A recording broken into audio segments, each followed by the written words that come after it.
يا صباح الخير، يا صباح النور، يا صباح الهدوء. يوم الأحد هدوء وعطلة والناس بيتأخروا بالنوم، كونه سهرنا امبارح كتير طويل. يعني السهرة كانت طويلة وكان عنا ضيوف بنفس الوقت. بس أنا ما بتفرق معي، أحد سبت تنين ثلاثة أربعة خميس جمعة ما بتفرق معي. الفئة بكير عندي إياها مقدسة. رح نطلع اليوم الأحد بمناسبة اليوم المرأة العالمي. بيترز فاتح يوم الأحد، تبعية النباتات والأزهار فاتح يوم الأحد. فبدنا نطلع وعامل عروضات، نطلع لعنده بنشوف شو في عنده.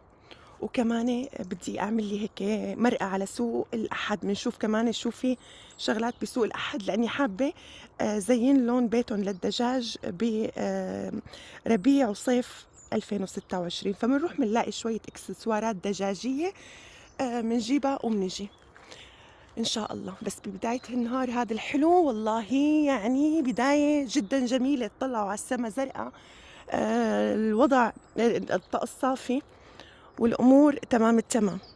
خلينا نتوكل على رب العالمين ونحتسب كل شيء بدنا نعمله اليوم لوجه الله تعالى. اليوم كمان بنزرع شوية شغلات بتنزرع بشهر آذار، ونشوف شو رح نعمل. خلونا بالبداية نروح مشاويرنا ونرجع. شوفوا جينا لعند بيترز، ما شاء الله زحمة اليوم الأحد، ما في مكان لمصف السيارات، يعني مكان لمصف السيارات ما في. عمل عروضات فظيعة فظيعة، زحمة. الله ريحة الربيع بتجنن. الزهور الربيعية هي شوفوا ما أحلاها، كتير حلوة كتير حلوة. بدي أخذ وحدة للشقفة اللي قدام البركة، كمان لازم أخذ مجموعة من الورود للزهر اللي قدام البركة نحطه مشان يعطي هيك منظر ربيعي حلو، لأن لسه ما طلعت الورود الربيعية عنا. العشبيات المطبخية، الزعتر الأخضر، الأوريجانو، كلياته هلأ منزلينه وعاملين عليهم عروضات حلوة. رح اخذ كيس تراب مشان بدنا ننقل الشتول من العلبة الكاملة لعلب منفصلة تبعت الفليفلة والباذنجان. الله ما احلى هالوردة هي، كتير حلو لونها. رح ناخدها كمان بنزرعها بالشقف عند الشلال. آه ناخد هاي اللون. شو ناخد معاه هاللون التاني؟ ما بعرف شو اللون التاني ناخده.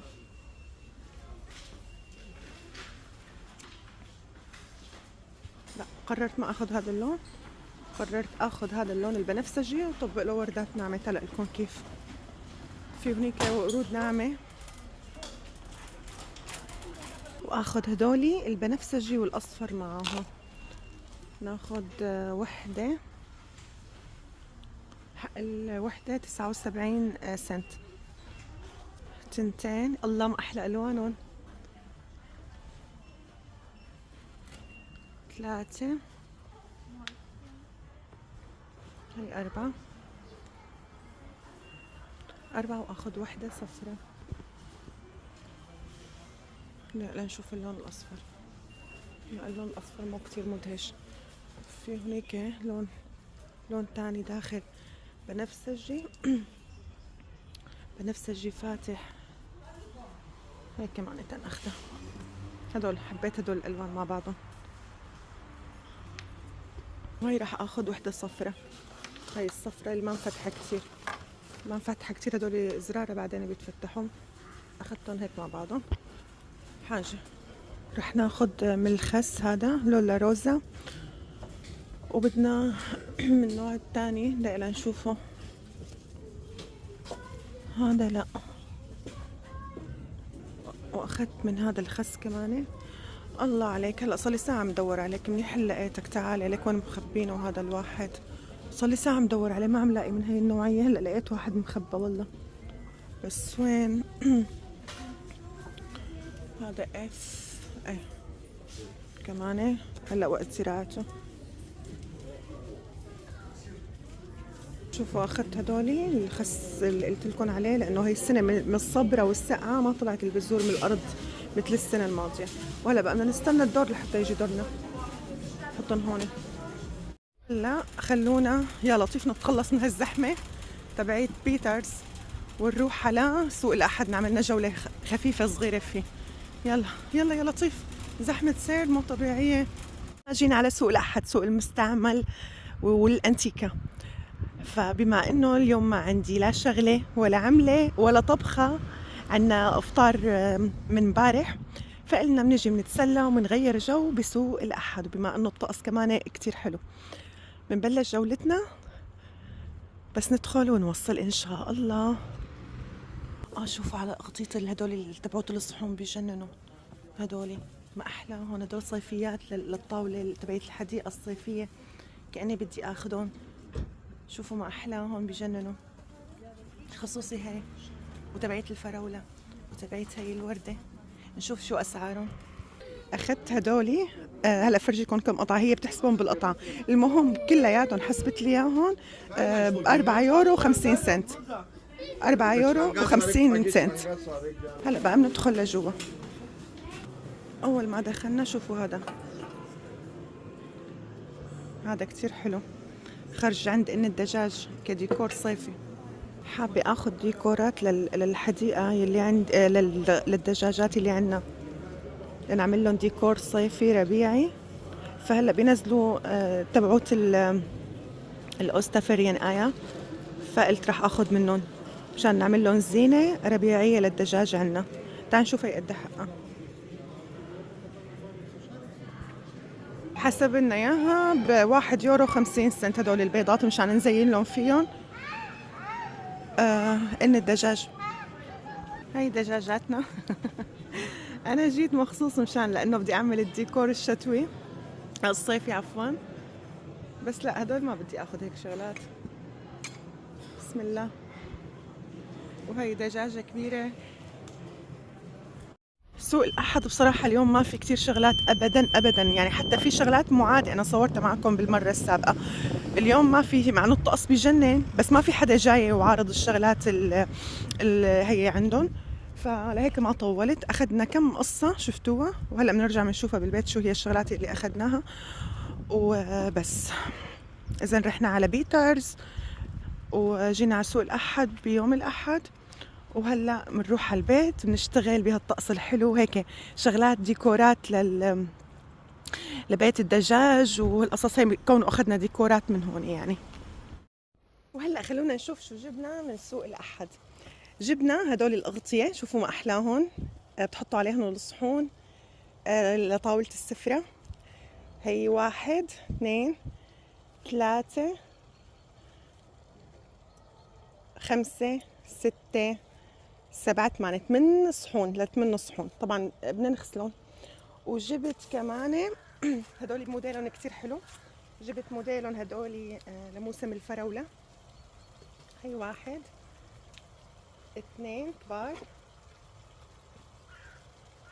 و2 مثل ما انكم شايفين صغار. وجبت كمان هاي لموسم الربيع. شوفوا ما احلى الوانهم بتجنن. هي الوردة 1 2 هي 2 وهي 3. كيف هذولي هيك؟ ايوه هيك. ومعاهم هي الوحدة الصغيرة كمان شو اسمه. وجبت هدول البيضات مشان نزين فيهم مثل ما قلت لكم ان الدجاج، بالاضافة لهي كمان نحطها على الباب، باب ان الدجاج عليها بيضتين مثل ما انكم شايفين.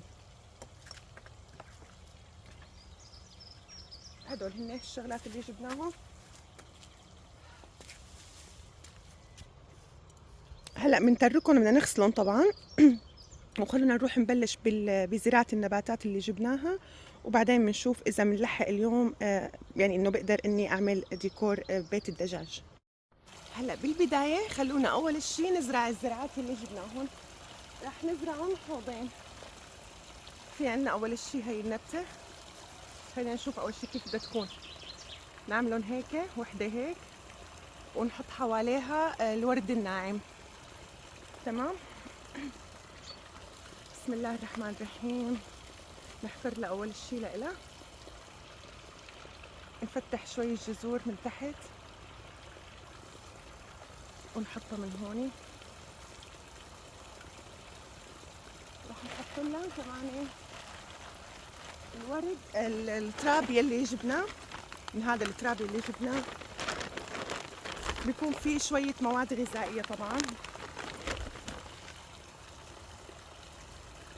وهلا بنجيب من الورد الناعم كمان راح نحط حواليها، يعني بنخليها تكون مشكلة. شوفوا على الجذور ما شاء الله. كمان هون بنحط وحدة، وهون وحدة كمان.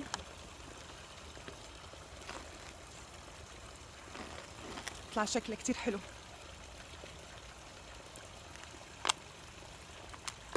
وهون وحدة، وهلأ بنعبيهم تراب.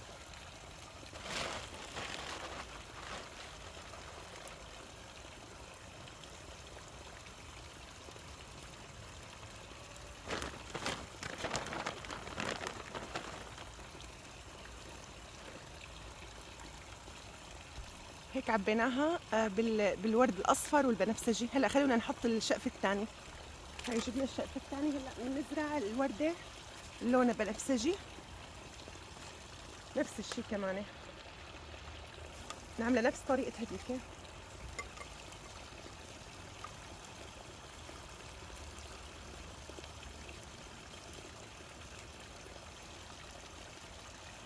هذا الشقف لأنه أصغر بنحط نبتين فقط من هدول الصغار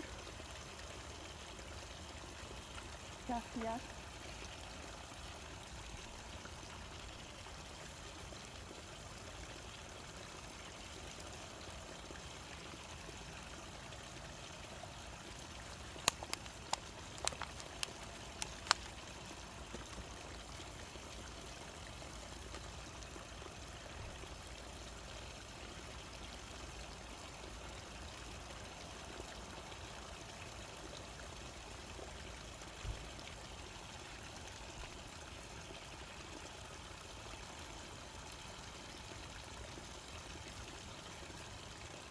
واكيد بالزراعه لازم بعد ما نزرعهم نسقيهم مي مشان الجذر يثبت يعني.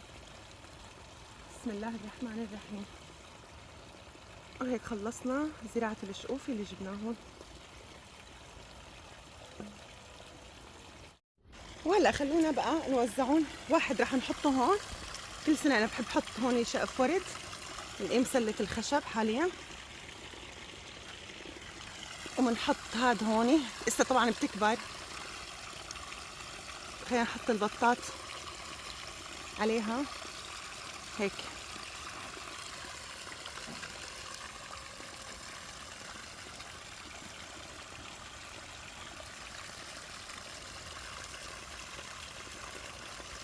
والتاني إلى مكان، بس لسه ما جهزنا المكان لحتى نجهزه تبقى بنحطه بقلب المكان. هذه هي الوردة الثانية طبعا لسه بتكبر وبتأبقب، والورود هدول بيكبروا أكثر وأكثر. نعمل شوية ديكور خشبي جنبها بيطلع أحلى. أعشق الديكور الخشبي. وهي عملت حزمة خشب صغيرة وعليها أوراق جافة. على فكرة هي الجافة من بذور الحبق اللي بعتت لي اياهم سميرة اللي مشان ازرعهم، فما كبيتهم هيك الاماكن الزهور اللي بتكون فيها البذور، حطيتها عملت لها اعادة تدوير وحطيتها ديكور لهي الحزمة الخشبية.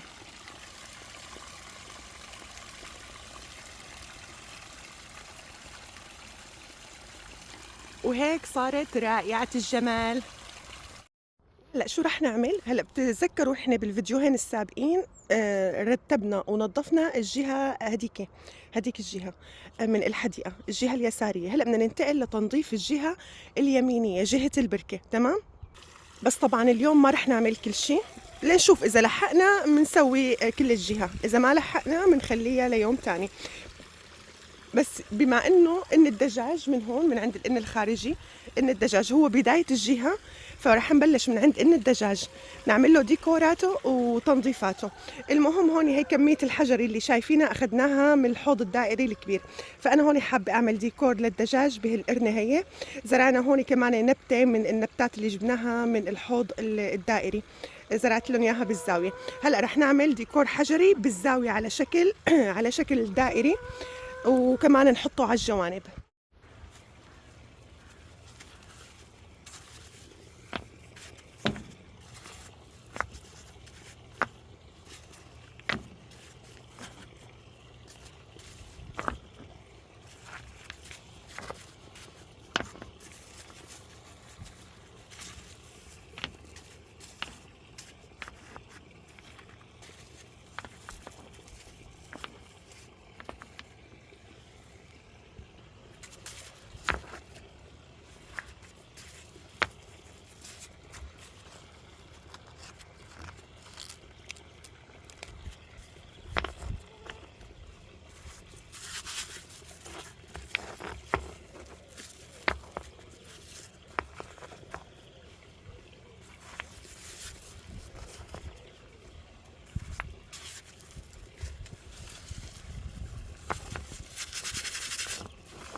هلا شو عملت؟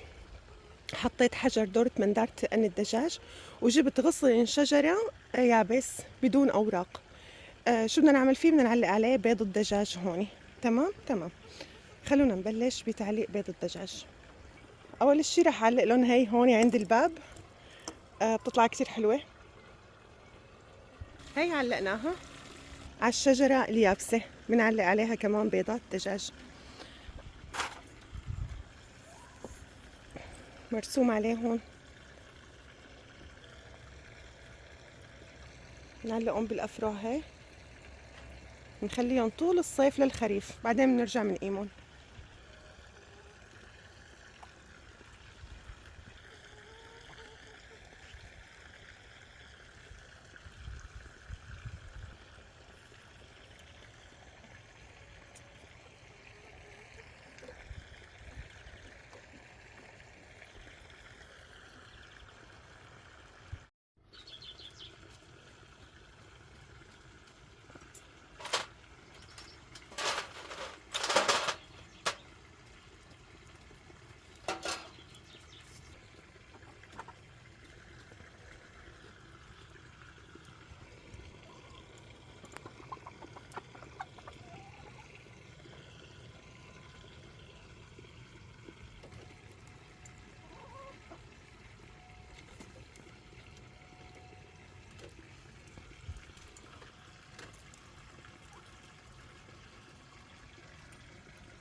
وهيك خلصنا تنظيف حول ان الدجاج. كان كتير كتير متوسخ بصراحة. حطيت حجر قدام الان كمان، باب الان، و... ونظفنا حواليه. عملنا هذا الحوض الحجري لهي النبتة. حطيت هي تبعية الدجاجة تبعية البيض هوني كمان، وعملنا شجرة البيض كديكور لأن الدجاج، بين قوسين ديكور لأن الدجاج. وهلا بامكاني بقى اطلع الدجاجات لبرا لانه داخلهم جوا، ما زال الدنيا شمس وبس والله. فراح اطلعهم قبل، قلت ما راح اطلعهم وانا عم بشتغل لانه راح يضلوا حوالي يحوموا وارقد وراهم. هيك بيكون خلصنا لليوم، لفيديو اليوم. شوفوا هذا احلى شيء، هذا تبعيت القصواص الصيصان، شايفين ما احلى. وهون كمان في دجاجة، وهون كمان في دجاجة وصيصان. في واحد تاني بقلبه دجاجة. وينه ما بعرف وين راح. بعرف هاي الدجاجة كمان طلعوا. هاي دجاجة وصيصانة وبيضاتها وسلة البيض تبعيتها.